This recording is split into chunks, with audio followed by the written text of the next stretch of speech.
Ооба достор, биз көрүп аткан бул Жоломон Шаршембеков. Жоломон Шаршембеков көбүбүздү сагындырды жана көбүбүз аябай күттүк. Бул балбан эмне болду, эмнеден улам биздин радардан жоголуп кетти деп көбүңөр суроо берип атсаңар керек, өзүңөр.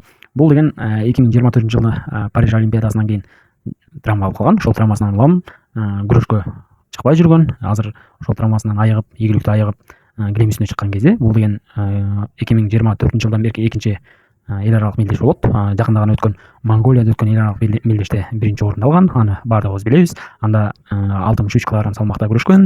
Анда да аябай жакшы күрөшкөн. Бул сапар өзүнүн менчик веси болуп калган 60 кгда күрөшүп атат. Бул 60 кгда Жоломон Шаршембековго тең келе турган атаандаш азырынча көрбөй элебиз. Жана баардыгын өзү каалагандан дагы жакшыраак кылып утуп атат.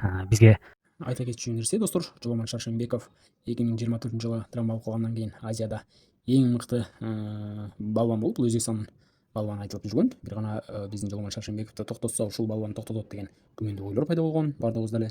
Ал балбанды көрүп атасыздар. Биздин Жоломон Шаршембеков эч кандай кыйынчылыксыз эле жеңип койгонун да көрүп атабыз. Мындан бир гана жыйынтык чыгарсак болот. Жоломон Шаршембеков дагы эле күчүндө жана дүйнөдөгү эң мыкты балбандардын бири десек жаңылышпайбыз. Ошондой эле Жоломон Шаршембеков буга чейинки Монголияда өткөн дагы беттештебизин аябай жакшы көрсөткөн. Азыр дагы көрүп турабыз, аябай мыкты формада. Буга чейинки 2024-жылгы формасы мыкты беле же ушул кездеги келген формасы мыктыбы? Ойлоруңарды жаза кеткиле достор.